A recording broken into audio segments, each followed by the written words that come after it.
Hello po sa inyong lahat mga ka-crypto. Ako po si Pinoy Crypto Trader at sa video na ito ay atin pong pag-uusapan dito ang tungkol sa founder ng Binance na si Ginoong Changpeng Zhao. Kung saan ang sabi po rito ay Binance founder February sentencing delayed by 2 months. Kaya yan. Kasi ngayon raw po mahahatulan itong si Ginoong Changpeng Zhao sa kanyang nagawang kasalanan. Kaya ngunit ito raw po ay nagkaroon ng delay. Yan, ito po ay kanilang i-delay ng 2 buwan. Kaya yan po si Ginoong Changpeng Zhao. Siya po ang founder ng Binance at siya po yung dating CEO ni Binance. Ngunit siya po ay bumaba sa kanyang pwesto at meron na pong pumalit sa kanya dahil yan po yung kahilingan ng korte. Kaya, ayan, ganun si Ginoong Changpeng Zhao pa naman, yung talagang gusto niyang gawing legal itong operation ni Binance dito sa ating bansa, dito sa Pilipinas. Yan, siya po talaga yung unang nagbigay ng effort.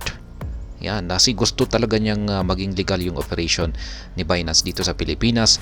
Yun nga lang at talagang mukhang parang hindi po kasi siya pinagbigyan na makakuha ng lisensya kasi hindi daw po siya umabot. Yan, nag-file naman po sila ng application pero hindi po umabot sa deadline yung kanyang application. Ngayon at meron ng panibagong CEO ang Binance at ayan na nga, kasabay po niyan ay naglabas ang Philippine SEC or Securities Exchange Commission dito sa Pilipinas na ibaban po nila lahat ng mga crypto exchange na walang lisensya. At kasama po dyan itong si Binance. At ngayon, mukhang yung bagong CEO ng Binance ay mukhang wala siyang ginagawa. Mukhang parang hindi po siya interesado na maski mawala yung mga users ng Pilipinas dito sa Binance ay mukhang ayos lang. Parang hindi katulad ni Ginoong Changpeng Zhao na talagang ipinaglalaban niya yung mga users ng mga Filipino users. Kasi dami po talagang mga Filipino users ng Binance.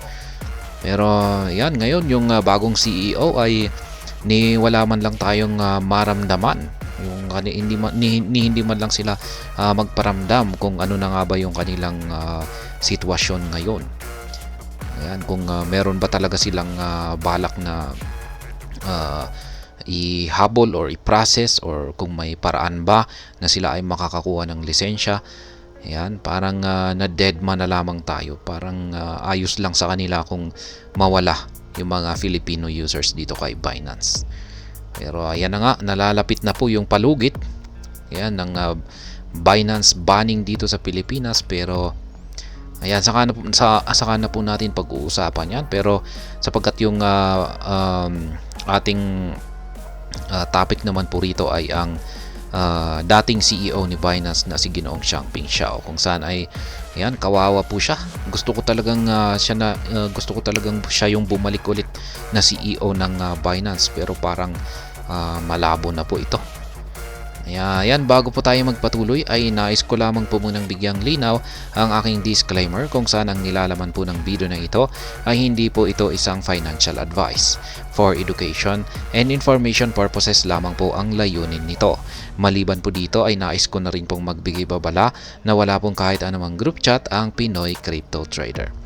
Ayan po siya, si Ginoong Changpeng Zhao, or mas kilala po siya sa tawag na CZ. Yan, siya po si Ginoong CZ kasi marami pong nahihirapan na mag-pronounce ng kanyang pangalan na Changpeng Zhao. Yan, maraming mga nahihirapan daw kaya tinawag na lamang po siyang CZ. The initial February sentencing of Binance founder Changpeng Zhao for US money laundering rule violation has been rescheduled to April 30. Kaya yan po yung kaso na kanyang kinakarap. US money laundering. Yan yung kanyang binayolate. Yan, kaya siya ay masisentensyahan sana ngayong February. Pero ayan, nagkaroon na po ito ng reschedule at ito po ay nalipat sa April 30. A recent notice from the Seattle Federal Court captured this development as U.S. media CNBC disclosed. The notice failed to provide details on the reasons for the 2-month delay from the original sentencing date of February 23. Kaya yan, mailalabas po yung kanyang sentensya or hatol dito sa paparating na February 23 sana. Ayan. Ngunit, ang nangyari po rito ay nagkaroon ng delay. Ayan. Ayon po sa Seattle Federal Court, ayan, ay kung saan ay nilabas naman ng CNBC Media.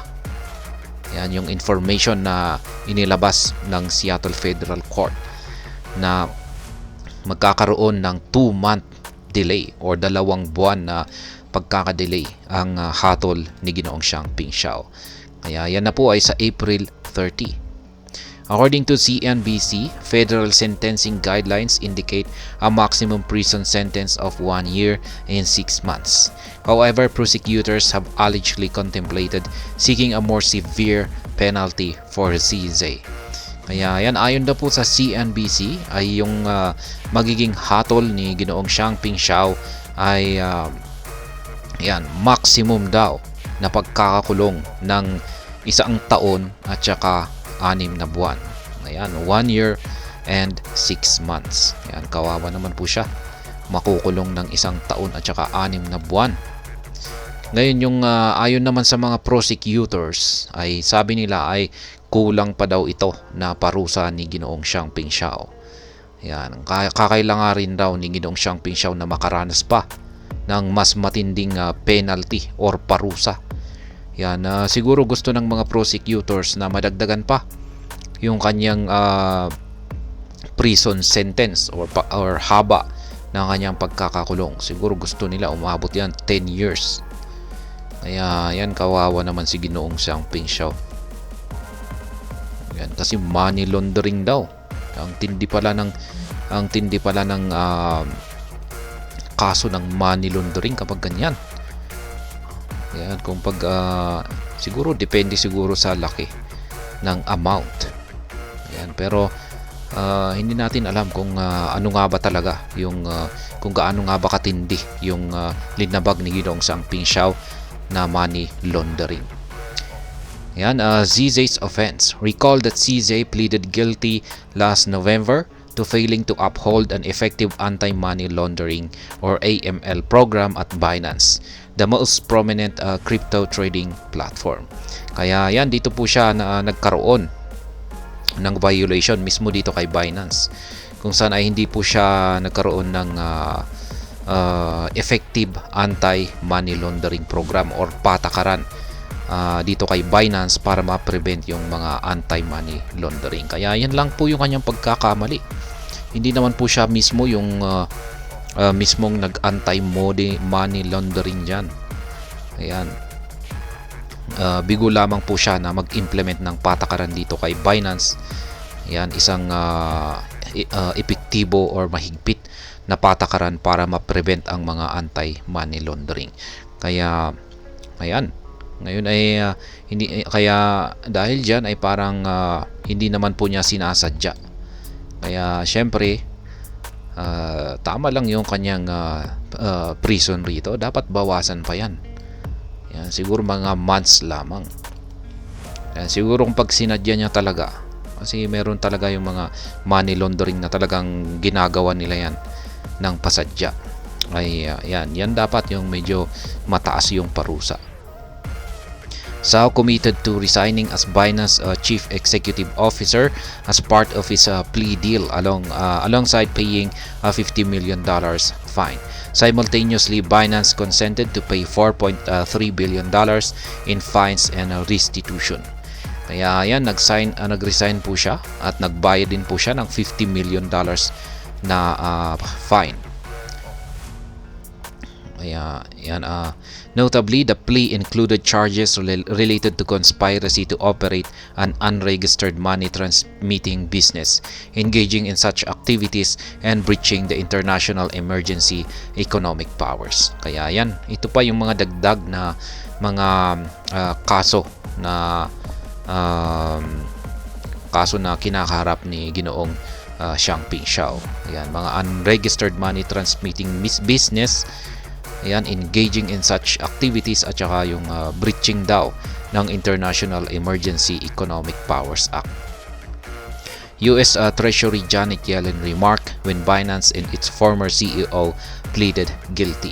Binance was allowing illicit actors to transact freely, supporting activities from child sexual abuse to illegal narcotics to terrorism. Kaya yan na po yung ayon po kay sa former CEO na si US Treasury Secretary Janet Yellen. Yan, ginamit daw po si Binance, yan, para suportahan ang mga child sexual abuse at mga illegal narcotics at maging ang terrorism. Binance founders travel ban extends. In early December 2023, U.S. District Judge Richard Jones denied CZ's request to travel to his residence in the UAE before the initial February sentencing. The judge pointed to Zhao's absence of strong ties to the US, suggesting he posed a flight risk. Meanwhile, Zhao submitted a new request later the same month. He stated that he needed to return home for the hospitalization and surgery of someone important to him.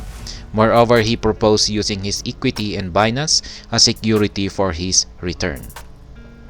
Yet, Judge Jones again dismissed Zhao's request. Ultimately, Xiangping Zhao remains trapped in the United States for 2 more months before his sentencing date.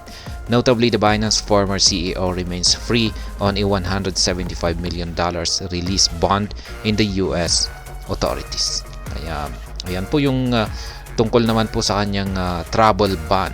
Hindi po makaalis-alis itong si Ginoong Xiang Pingshaw sa bansang US. Maski nag-request daw po siya na meron siyang kailangang bisitahin na isang mahalagang tao na may sakit.